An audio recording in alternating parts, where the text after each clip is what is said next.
If you're dropshipping, you're making one of these three very common mistakes, you're shooting yourself in the foot and you're literally making your life harder on itself.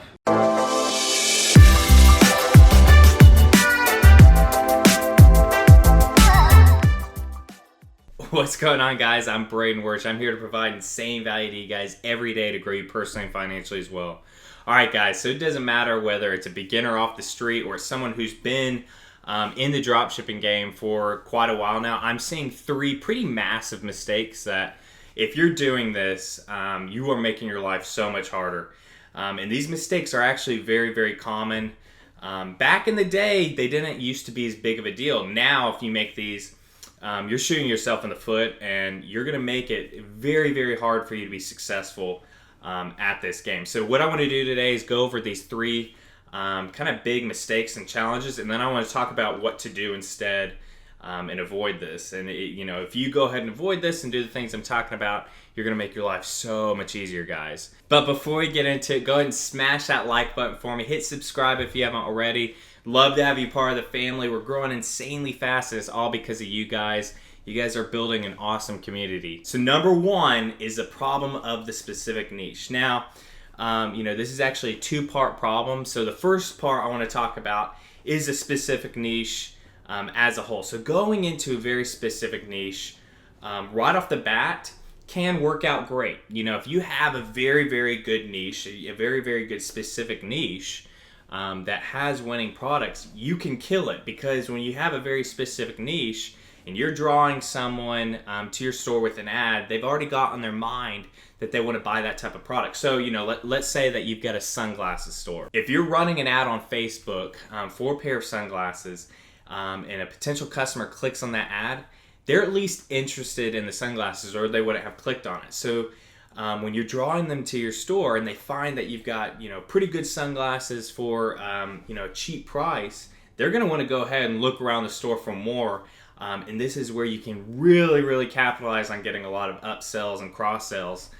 So specific niches can be very, very powerful. But if you just jump in as a beginner and launch a store in a very specific niche, it is somewhat of a gamble, because you're essentially gambling your time and any money you spend on advertising that you do have a good niche, a good brand setup, and winning products. This is why I suggest going into a mid-level niche. So it'd be more, if you're wanting to do sunglasses, I suggest doing more like streetwear and having sunglasses as a collection, because then when you establish that you've got a decent or winning product, go ahead and try to find another decent or winning product in that same collection.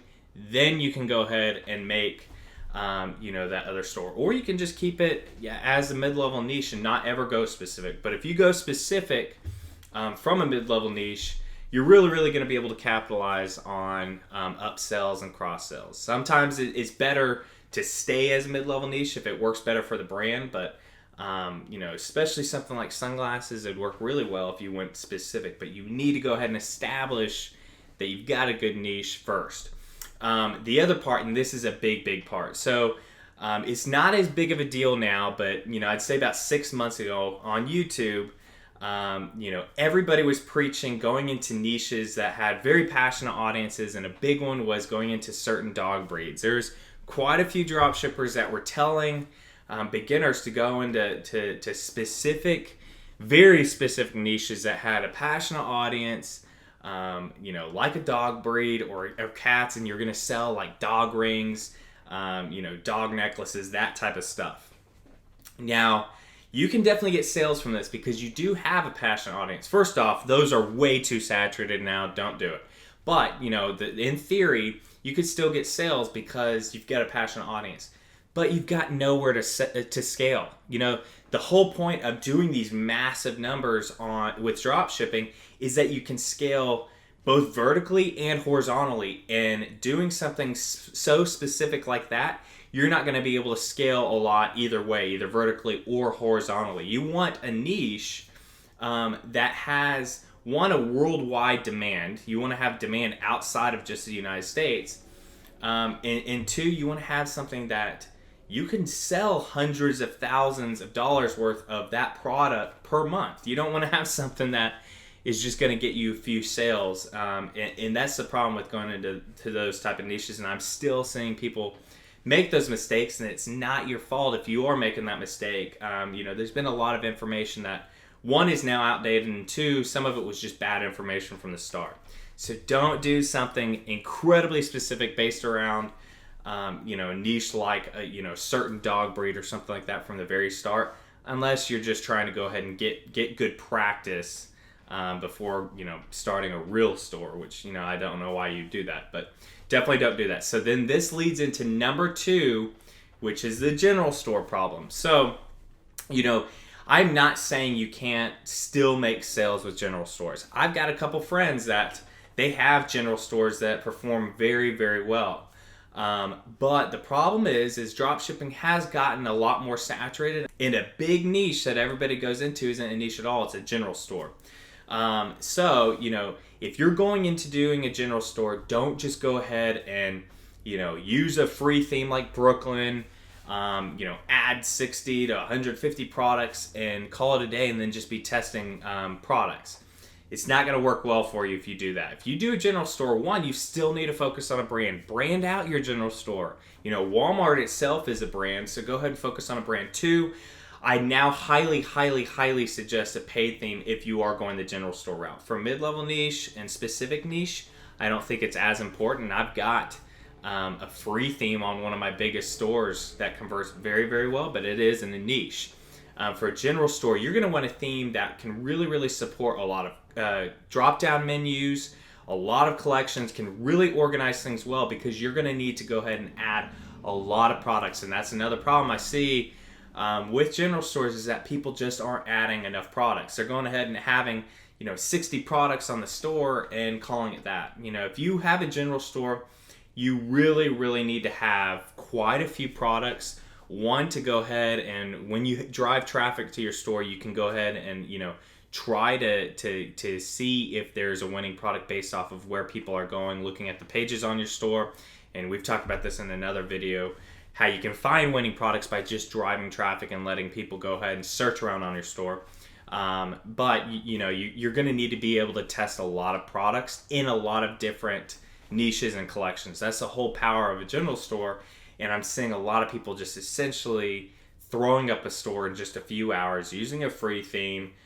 Doesn't look organized, doesn't look professional. You're not going to do well with a general store if you do that. If you do a general store, you've got work cut out for you.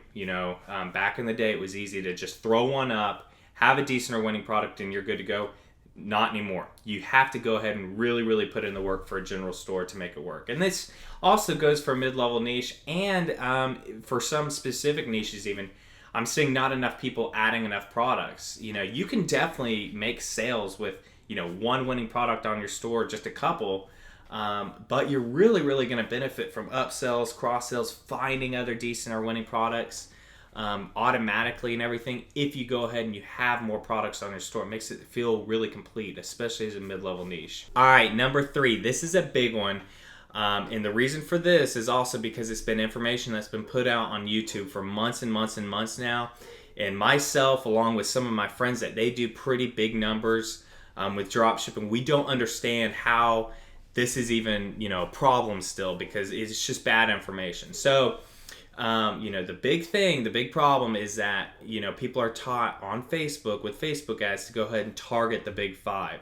Yes, you want to target the big 5, but you don't want to limit yourself to the big 5, and even testing in the big 5 can be troublesome. The thing is, the big 5 is so expensive. Not only do you have all the other drop shippers testing in the big 5, but because they're such big markets, you've got all these huge companies testing in the big 5. And the thing is, most AliExpress products, are cheaper products. They're going to work well in a lot of other countries that, you're not competing with Amazon, or if you are competing with Amazon, it's not as big of a deal than the United States. These other countries don't see the AliExpress products. That's why I have my specific list that I even test products in. And if you want to check out that video, go check out the Facebook Ads Mastery horizontal scaling video. I literally give you my list of countries that I test in, and then move into the big 5. The big 5 is so overrated for testing. And it's hurting a lot of new drop shippers and even drop shippers that have been in the game for a while. You will eventually sell in the big five, and if you've got a decent or winning product, you're definitely going to sell it in the big five. But a lot of times testing, outside of the big five or incorporating a little bit of the big five is going to be so much more cost effective for you, and you're going to be able to catch more decent or winning products than if you just tested in the United States and Canada and even Australia.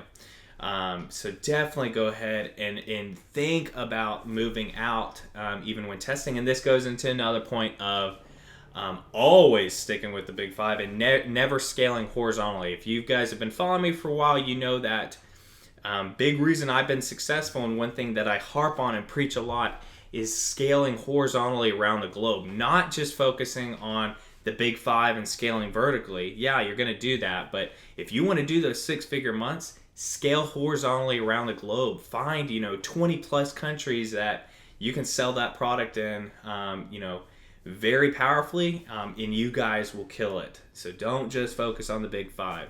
All right, guys, I hope you found some value in this video. Just wanted to cover these 3 very common problems that I've been seeing happening a lot. I've been seeing this with people coming to me for consultation calls. I've been seeing this in comments.